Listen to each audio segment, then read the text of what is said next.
Hi, I'm Courtney. I'm an Ironman triathlete and I also qualified for Olympic distance nationals twice, including this year.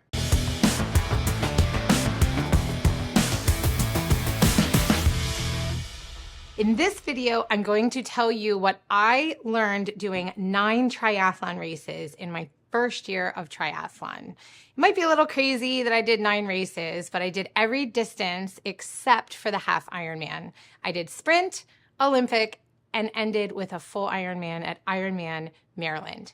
If I had to go back and do it all over again, here's the advice that I would give triathletes looking to maximize their fitness in the best way possible and as efficiently as possible. Okay, so what in the world did I learn from doing 9 triathlon races my first year? And what was the timeline that I actually raced in? So I started training for my first triathlon, which was a sprint distance, in January of 2019. My first sprint race was in April, 4 months later.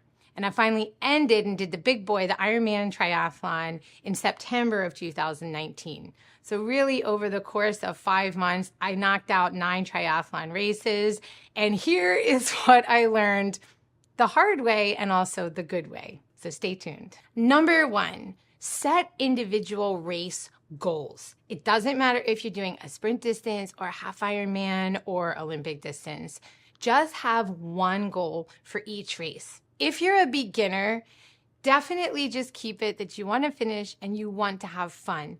As you go through more races and you get more comfortable with the racing format, maybe up the ante a little more to get more competitive. So maybe by your 3rd or 4th race, you're going to say, okay, like I want to have a PR in my run, or I want to get through transition faster from the swim to the bike. But keep it simple and keep it aligned with your personal goals. Number 2. Develop a mantra. Races sometimes don't go according to plan. And I find if you have a mantra, something simple, maybe it's one sentence, maybe it's a few words, that you are going to repeat over and over to yourself during the race, it really, really helps. So mine is usually, I'm a frickin' mermaid. And I say it over and over. Sometimes I use the curse word instead of frickin' because I'm not a very good swimmer. So particularly in Ironman, when I knew I was going to be spending about 2.5 hours in the water swimming, I told myself I need a mantra. And that mantra over and over was, I'm a frickin' mermaid. I'm a frickin' mermaid. And it helps. There's something that happens in the brain when you are telling yourself that you can do something. So whatever it is, have a mantra and stick to it and play that thing on repeat throughout your race, especially when the going gets tough. Number 3, make sure you practice race day nutrition and the things that you're going to wear in training. Do not do anything new on race day. That includes the kit that you're going to wear, the gear that you're going to use, and the hydration and nutrition that you're putting in your body. You don't want any surprises on race day. This is not the day to break in that new pair of shoes or try that new gel because sometimes it might not agree with your stomach. So be sure to use these things in training. Use them as a science experiment and you will find what you like best. For example, the running shoes that you love running on trails with might not be the best running shoes if you're doing a sprint distance triathlon. You're only running a 5K and you want to get through transition quickly. So if they're complex shoelaces, you might opt for a different shoe. You would have no way of knowing this unless you practice this in your training before race day. Number 4, don't skip this one. Do brick workouts. Now, some people love bricks, some people hate bricks, and some people avoid them altogether. So what's a brick? Traditionally, it's a bike to run. It's when you immediately get off your bike and you hit the ground running. Bike to run, brick because your legs will feel like bricks. I usually say my legs feel like Jell-O. There's generally a buildup of lactic acid. You're using all this energy in these muscles on the bike, and especially in short distance races, you are going to be tired. Those muscles are going to be taxed. So that first mile, when you hit the run immediately after getting off the bike, if you've never felt that before, practice it. Because if you can get good at brick workouts, it will absolutely translate into better transitions and better times in your triathlon. Bricks can be simple, bricks can be long. I recommend starting with maybe, an hour easy bike ride. You can do it on your trainer. You can do the bike ride outside, and then immediately have your running shoes set up to where you're getting off the bike, lace up and go. Even if it's just a mile. My personal favorite brick workout is to do about 2 hours on the bike and then do a 1 to 2 mile runoff as hard as I can. It's hard. Your heart rate is going to be high. You might be cursing under your breath thinking this is the worst thing I've ever done. But if you do this consistently at least once a week, sometimes twice a week, you will be unstoppable on race day and definitely ahead of the people who have not done their brick workouts. Number 5, do not be afraid to use races as practice. One of the reasons I did so many races my first year in triathlon is because I wanted to get the experience of racing. In my experience, there has never been a race that is just like the other one. There's something that goes wrong or I have to pivot, and I learn something new every single race. Practice makes perfect. And don't be afraid to sign up for a lot of local races in order to just go through the motions. For instance, transition is kind of its own topic in and of itself. And I will make a video about transition and how to get through them quickly.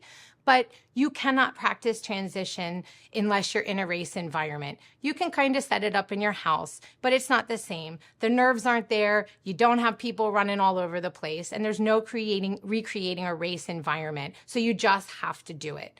Plus, it helps support all the local race directors in your community, and you have an opportunity to meet some other fellow triathletes. Number 6.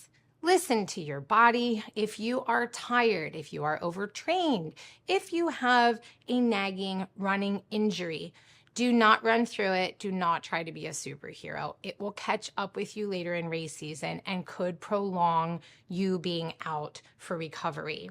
So get the rest that you need. Do not overdo it, although I know that it can be a fine line. But if you feel like something is wrong intuitively, go see a PT. Go see your doctor, your sports medicine doctor, because it might just require a week or 2 of rest, maybe some dry needling, maybe some sports massage. There's a whole host of things that help with injury prevention. And if you get ahead of injuries, you're going to have a way better race season. So do not run or train through injuries. Number 7, hydration on race day and nutrition. As I said earlier, don't try anything new and make sure you practice with this stuff in your training. Don't overdo it. If you're doing the short distance triathlons like sprint and Olympic distance, you really don't need an extensive nutrition and hydration plan.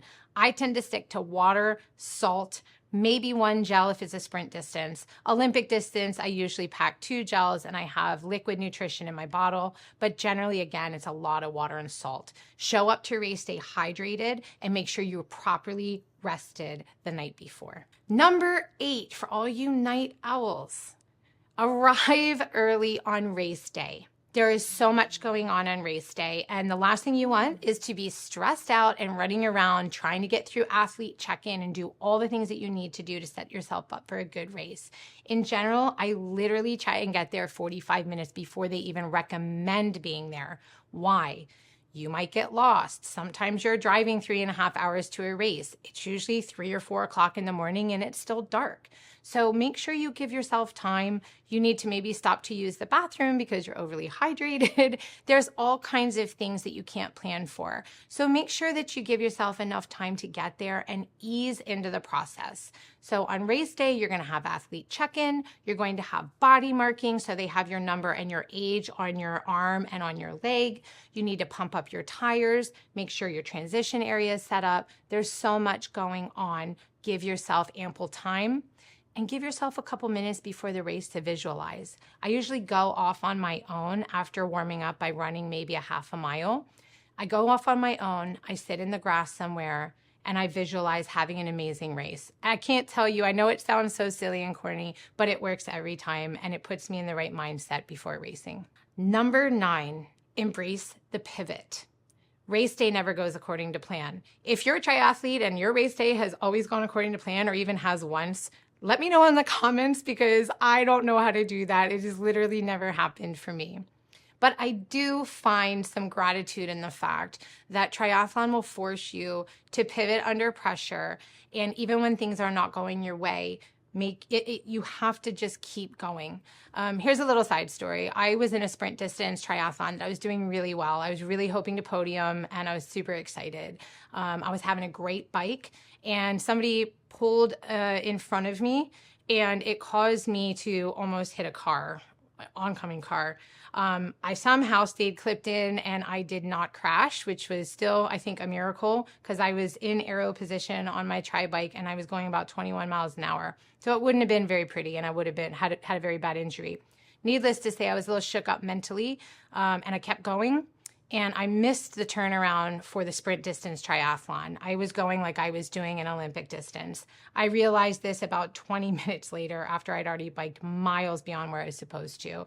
I turned around, and when I realized that my chance of podium were done, I was not going to do as well that day as I wanted to, I really had to have a conversation with myself mentally and say, you know what? Race your best race, Courtney. Like, didn't go according to plan, but you know what? You didn't crash, and you're here. You're in one piece. So I just gave it all I had until I hit that finish line. And it happens. I see it all the time in races. You know, it's raining, your chain's off your bike when you get to triathlon. You don't have the race you want to have. It doesn't matter. You're never going to have the perfect race. If you do, congratulations. I hope you do. But that's okay, and it's part of triathlon. So pivot and keep going. Number 10, push through the challenges. This is not a sport that is easy physically or mentally, and you know that going into it. So whether it's your first race or you're a seasoned triathlete, I guarantee you there is a moment in the race where you think, I can't do this. I'm out of breath. I can't breathe. Why am I doing this to myself? This is so hard. I need more water and I'm out of water. There's a list of all the things that can go wrong, but you have more in the tank, trust me. On the days that I have gotten a podium or I've done really well, I've had a great race, it's because I didn't give up. I too have those moments where I'm like, this hill that I'm running up is awful and I can't run another step. I just want to walk. But you cannot. You have more in the tank. David Goggins always says something about we only give 40%. It's like the 40% rule. We have so much more inside of us. Now, I'm not suggesting you push to an injury. There's a difference. But there is the pain, the mental pain that comes with triathlon that I absolutely think you should try to push through. Everybody's in pain. Think of your competitors. They are feeling the same thing that you do. They hate the hill. They hate the heat. They can't breathe either. So if you can just dig a little bit deeper, then you will have a wonderful race and you'll be so proud of yourself at the end and you'll feel so accomplished. So push a little harder when you think you can't anymore. So those are my 10 tips that I learned from doing 9 triathlons in the first year of my triathlon racing career.